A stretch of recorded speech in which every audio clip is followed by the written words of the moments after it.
Bonjour tout le monde et bienvenue à cet épisode de Progrès politique, une série où nous invitons les différents politiciens municipaux, provinciaux et fédéraux à venir répondre à nos questions. L'invité d'aujourd'hui est le député provincial de Glengarry Prescott Russell, Stéphane Sarrazin. Comment allez-vous aujourd'hui? Ça va très bien. Merci pour l'invitation. C'est toujours un plaisir d'être ici avec vous. Oui, c'est toujours le fun de vous avoir venu répondre à nos questions. La première question que nous avons pour vous aujourd'hui, plus tôt cette semaine, vous étiez à la conférence AMO à Ottawa. Est-ce que vous pouvez nous parler de votre expérience? Oui, absolument. Je veux dire, c'est l'Association des municipalités de l'Ontario. Puis, c'est une conférence qui a lieu à tous les ans. Puis, je pense que c'est une vraiment belle opportunité pour nos leaders municipaux de rencontrer les membres du gouvernement provincial. La plupart des maires et conseillers de chaque municipalité de notre circonscription ont la chance de demander des délégations et de rencontrer les différents ministères pour demander des informations, demander, vendre un peu leurs demandes de subventions. Donc, c'était vraiment, encore une fois, cette année, c'était super. Puis, il y a aussi, lors de cet événement-là, il y a ce qu'on appelle le forum des ministres. Donc, les gens...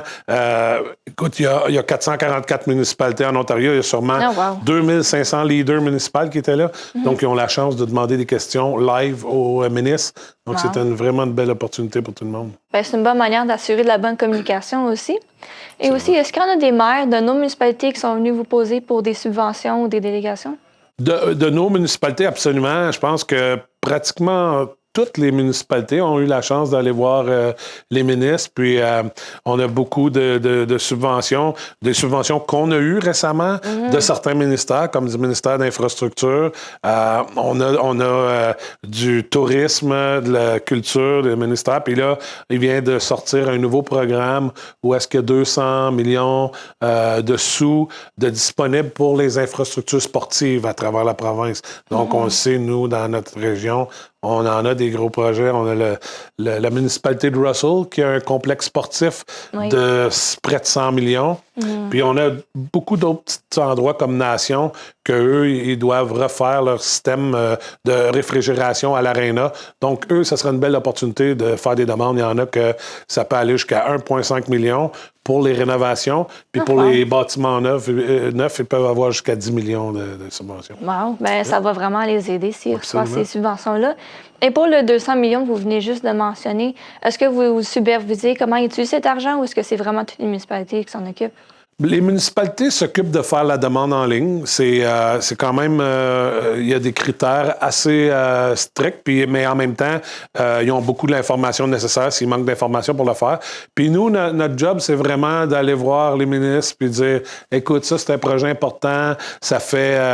il y a tout le temps l'aspect communautaire. Il y a certaines arénas que c'est des gens qui ont investi de leur poche. Dans le cas de celle de Saint-Isidore, il y a beaucoup de commerçants et de fermiers qui avaient investi 60 ans passés. Donc, pour nous, si on peut aider le gouvernement à maintenir ces services-là, parce que c'est quand même des petits villages, puis ça coûte beaucoup de sous. Donc, c'est notre travail de pousser à essayer d'avoir cet argent-là.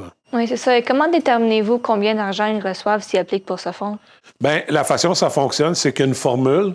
Donc, souvent, c'est du financement aller jusqu'à 50 %. Donc, pour un projet de 2 millions, et bien, un exemple, le projet de rénovation, tu peux pas avoir plus qu'1,5 million. Mais le projet de construction neuve, si tu as un projet de 20 millions, tu peux avoir jusqu'à 10 millions. Puis là, dans le cas d'une municipalité comme Russell, qui a un projet de 90 millions, 100 millions, peuvent avoir jusqu'à 10 millions maximum. C'est ça. Et aussi, à la conférence d'AMO, la Nation et Clarence Rocklin ont demandé pour une subvention, puis ils ont reçu une subvention de 18,8 millions de dollars pour les infrastructures pour leur eau. Absolument. Oui. Et comment est-ce que cela va bénéficier la communauté? Bien, écoute, ça fait partie d'un programme. C'était vraiment, la demande était faite avant la subvention. La demande était plus ou moins annoncée, qui a eu du succès dans sa demande à cette convention-là.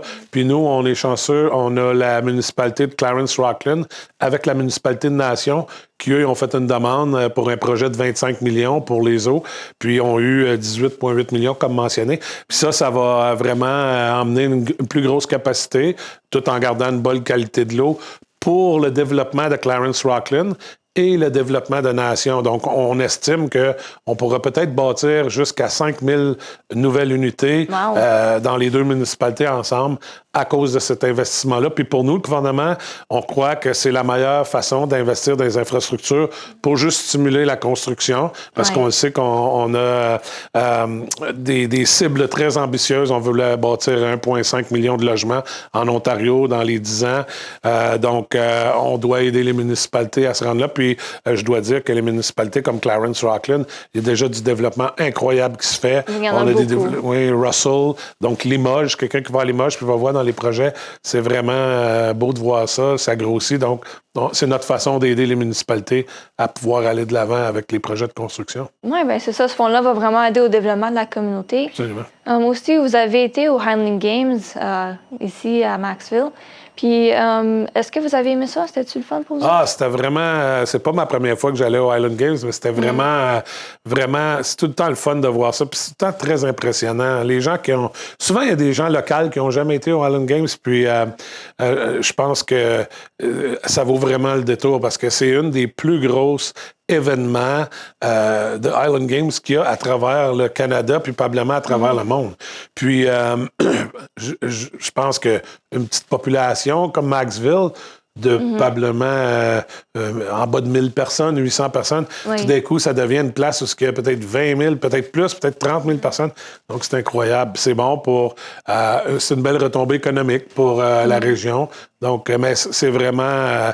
je remercie tous les gens qui ont pris part à ça parce que ça prend beaucoup, beaucoup de volontaires pour faire des événements comme celle-là. Puis, c'est une tradition qui demeure là, puis c'est vraiment beau de voir ça. Est-ce que tu penses que plus de petites municipalités devaient avoir des traditions comme les Highland Games? Oui, je pense que plus de municipalités, évidemment, c'est pas toujours facile à organiser. Ça prend toujours les gens en arrière de ça, les volontaires. Mais on voit quand même, tu sais, on vient de parler de la foire agricole de Vintlequille la semaine passée, la foire agricole de Riceville qui commence demain. Puis on avait Navan, on avait Russell.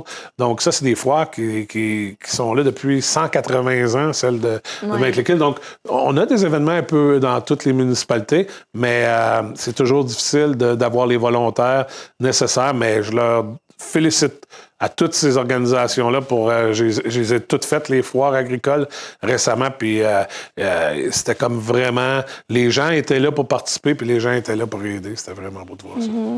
Il y a aussi des coupures pour les autobus d'école, la zone qui ramasse des gens.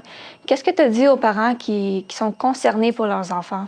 Bien, premièrement, je leur dis que le mot coupure, c'est pas vraiment coupure parce que cette année, il y a eu une augmentation du budget. Le gouvernement de l'Ontario a augmenté 4 points quelques pourcents, mais c'est juste que les conseils scolaires n'arrivent plus à arriver avec ces sommes-là. Donc, qu'est-ce que j'ai demandé? Je me suis assis avec les conseillers scolaires, avec les gens qui siègent sur le consortium, puis on a posé beaucoup de questions. On a posé des questions, combien ça touche de gens, combien de jeunes, parce qu'il y a vraiment un genre de c'est temps par élève, le funding.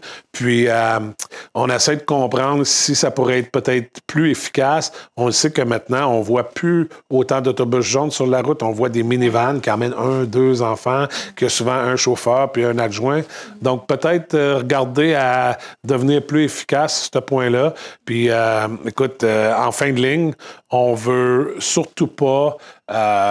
que ça soit un enjeu sécuritaire pour nos enfants. Mais qu'est-ce qu'on peut dire, c'est que le dernier mot, c'est le consortium de l'Est qui a le choix de dire « OK, moi, je sais que tel village n'a pas de trottoir, puis ça va être un enjeu cet hiver, mais qu'il y ait une tempête. On ne veut pas que les jeunes marchent dans la rue parce qu'il peut y avoir un chasse-neige qui passe. » Donc, la décision finale revient au conseil scolaire et au consortium.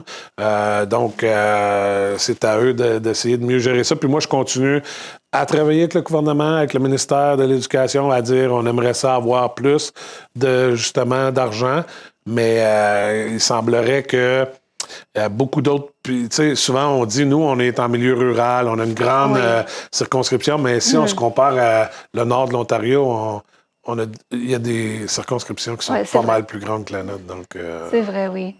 Oui, c'est ça. Puis maintenant, les parents, il y en a qui sont obligés d'apporter leurs enfants à des garderies parce que les autobus ne ramassent plus leurs enfants de la maison. Est-ce que vous allez investir dans plus de garderies pour réduire les prix?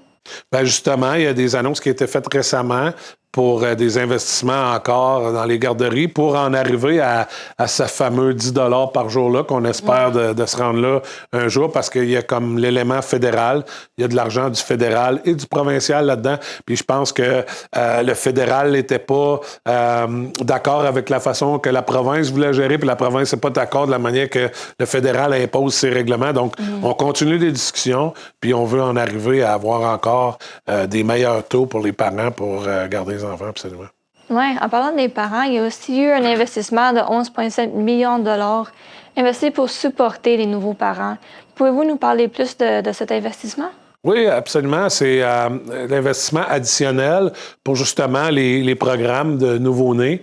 Dans notre cas, c'était le réseau de santé, le Eastern Ontario Health Unit, qui a eu 95 000 de plus additionnels parce qu'eux autres, ils offrent les services, ils envoient justement des gens dans les maisons quand on a des nouveau-nés. Puis c'est des gens du domaine de la santé.